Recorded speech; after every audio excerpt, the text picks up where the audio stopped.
Hi guys and girls, welcome back to Watch the Time. So today I'm bringing you the Bulova Lunar Pilot, also known as the Moon Watch. So yeah, you've probably seen this watch multiple times. This was a watch that sort of started appealing to me sort of like the early part of last year, maybe a bit later than that. But I had in Draco London Awakening, and it definitely was one that sort of awakened me to sort of like chronograph type watches. And this was then one that really I started seeing more and more, and I really liked the look of, to be honest. And thankfully I got it for Christmas. My wife got it for me for Christmas, so thank you very much, baby. So yeah, got this watch. There's quite a good backstory to this watch, really, given the fact that it's called the Moon Watch. It did make it onto the moon. I'll put some information up here. Funny little story. So basically the guy was wearing a Speedmaster.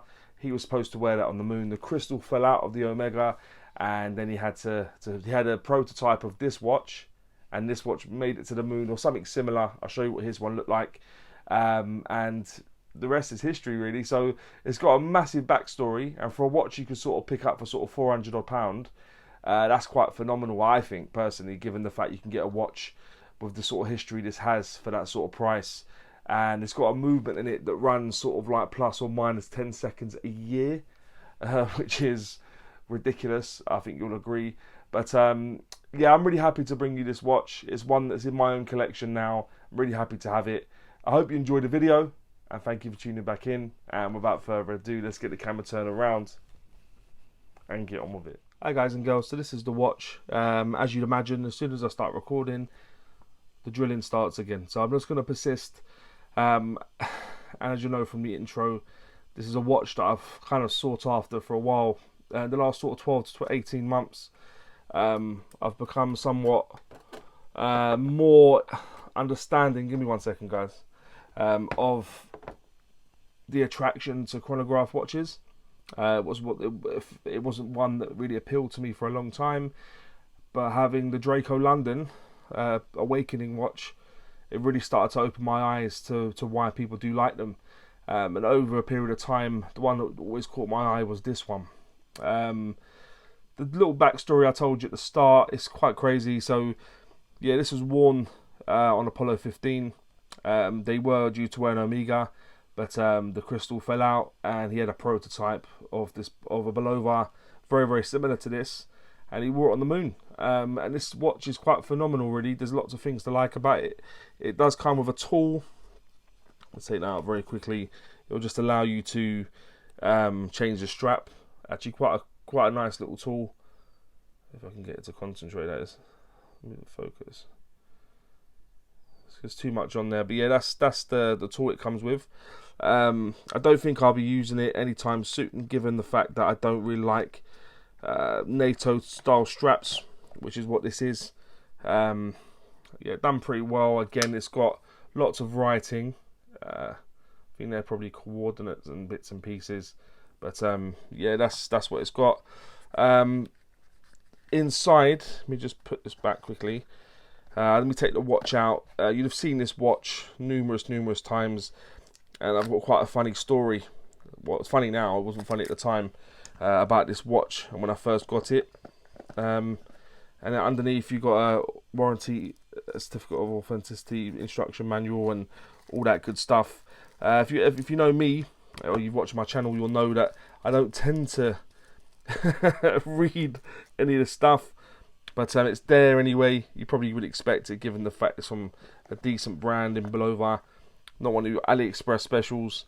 Not that there's anything wrong with AliExpress specials, but yeah, it's a bit of a premium. So I'll tell you the story very quickly now. So my wife, the beautiful lady she is, she treated me to this watch for Christmas and loved it. And the first thing I noticed was the chronograph second hand. As you'll see now, I started now. It's got the little. This one does the seconds, but it goes around fully. I can't remember what that's called, but that's not the really purpose of this video. So, or what I'm about to say at the moment, anyway. So, as you'll see now, if you start it, you reset it, you'll see that the chronograph second hand will go back to the 12 o'clock position, bang on. When I first opened this on Christmas Day, that was sitting 1 second fast when you reset it. So it gave me the right time. I was fuming Christmas Day. I was thinking, what am I going to do? I can't contact them. It's Christmas. Boxing Day, contact them. Turns out there's no watches in the country. Spoke to my friend Adrian, and he says, "Sorry, you can reset that." Obviously, I was inconsolable at this time. I think I sort of put on the mulled wine again, just to make myself feel a little bit better. And then my wife had spoken to him, and between them they'd sorted it. So guys, thank you so much. But yeah, I didn't realise, given the fact I'm a little bit of a newbie to chronograph watches, it's a common problem. What you do is take out the crown, I believe, and you can adjust where the second hand sits, because over a period of time of using it, it does that is quite a common problem, believe it or not. So yeah, maybe I'll do a video on that later, given the fact I know that now. If not, there's loads of videos out there. But anyway, I digress. So this is the Bulova Lunar Pilot Moonwatch. As I said, it's very, very similar to a watch that was worn on Apollo 15 when they did some sort of excavations of the moon. They took sort of 70 kilos of the moon back just to do some sort of research and stuff. So yeah, pretty cool. The model number for this is the 96B251. This is the one on the leather strap. It does come on a stainless steel strap. Inside it's right, and their movement is phenomenal. It's 262 hertz or kilohertz, and it's known for how accurate it is. So realistically, they said over a period of a year, you won't have gained or lost any more than 10 seconds in and around, which is phenomenal. So yeah, fantastic movement. And as you can see, when you go to use the chronograph second hand, which I showed you a moment ago, it does sweep on there. The second hand at the 6 o'clock doesn't, but the sweep's quite nice on the chronograph second. The case material, pushers, crown, case back, which I'll give you a little look at. Let's give it a quick wipe. Excuse me, guys. Is stainless steel, and as you can see, it's just denoting bits of information about the mission, when they went and stuff, when they came back.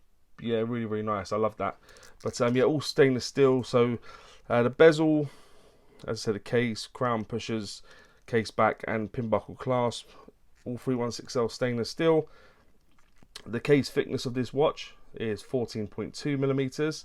The case diameter at its very shortest point, which is just sort of in between the pusher and the crown, is 45.2. When you take into consideration the crown, it's 48.2.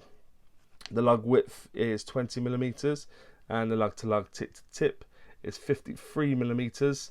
So yeah, not a small watch, and I think that's a gripe with a lot of people about this watch, to be perfectly honest.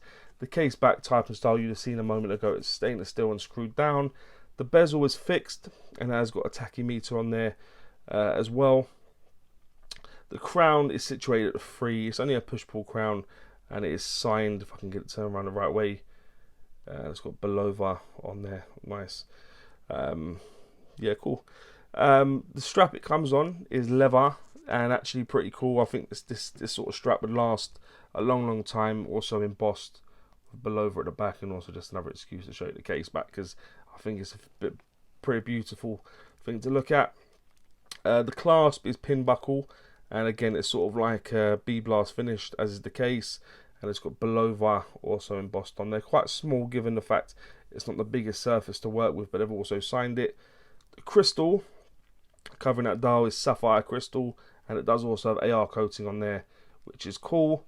The water resistance of this watch is 50 meters, so that would give you 5 atmospheres of water resistance, and the weight will appear in the top right hand corner.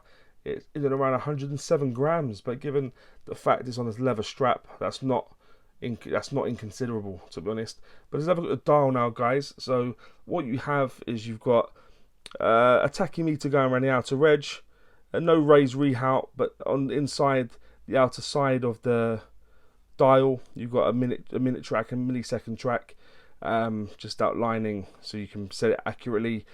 Yeah, I'll leave some in. My friend Chris over at Merley on Time did a video explaining the tachymeter, so I'll pin, or I'll leave a link taking you to that video as well if you want to learn a little bit more, and also show them a bit of love and support.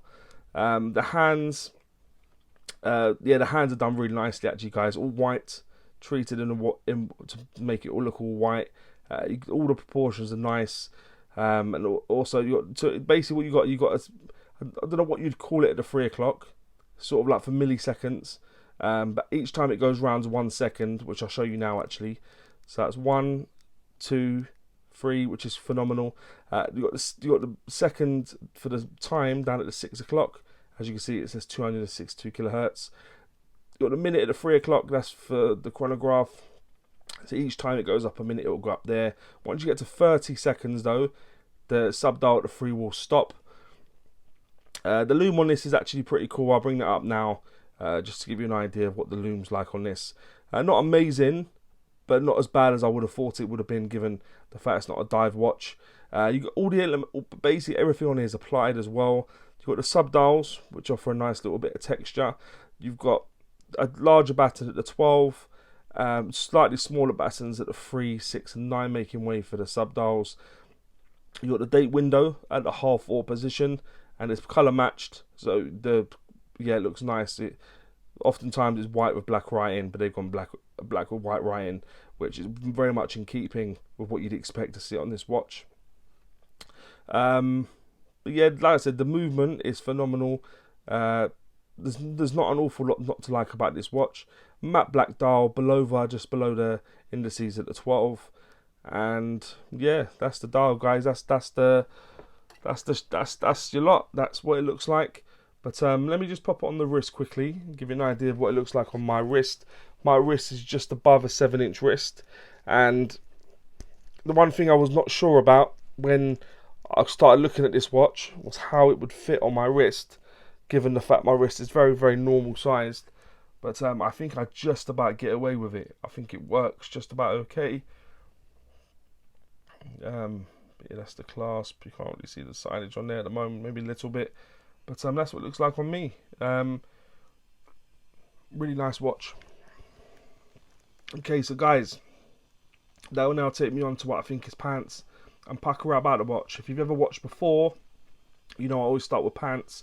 I like to go on a high with Pukka. So what I think is pants, yeah, the case size, I'll just about pull it off, but it's bigger than it needs to be, let's be honest. I think the fact that there's so much going on, it doesn't look so big, but it could probably do with being a couple of mil at least smaller, maybe maximum 42 mil for this would have been pretty much bang on.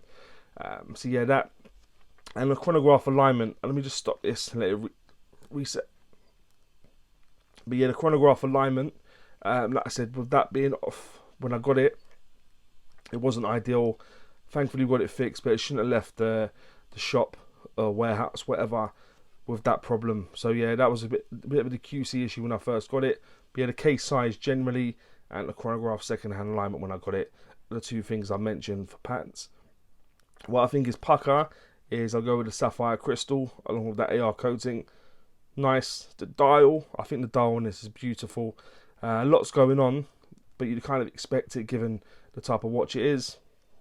The hands, as I've said before, I like the fact on these hands and even on the sub-dial hand, they're all white. Looks really, really nice.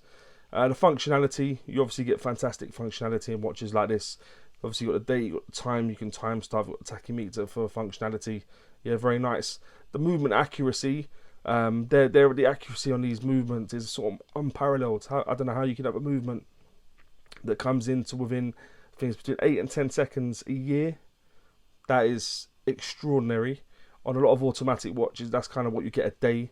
So the fact you get this over 365 days is quite crazy. The case back, I'll just show it to you one more time. I do really like that case back. All the information on the back there, yeah, finished nicely. I like that. And the history, in terms of, to be able to get a watch that can pay a nod to what it's paying a nod to, and you pick this up for sort of £400, which is probably in around $550-ish. I think that's extraordinary to be able to get a watch with any type of history for that price. So yeah, the history of this watch is to be commended, to be honest, and the fact you've got a story. If someone asks you what about your watch, you've got that story to go along with it. So there you go. So what I think is Pukka, I'd go with the Sapphire crystal, the dial, the hands, the functionality, the movement accuracy, the case back, and the history in terms of what I think is Pukka. And also just to add to that, I'd say the price, given what you're getting for that price as well. But yeah, and that would now take me on to would I recommend this watch? And I definitely would. I wanted to get this watch for a little while. And now I've got it, it's not going anywhere. It's a really beautiful watch, and I think it's one of the most popular chronograph watches you can get, and I can totally see why in terms of what you're getting for the price. Yeah, really, really nice. But guys and girls, let me know what you think about this watch, and maybe any other watches you may want to see on the channel. And as always say, don't forget to like and subscribe, and always watch your time. Take care guys, all the very best.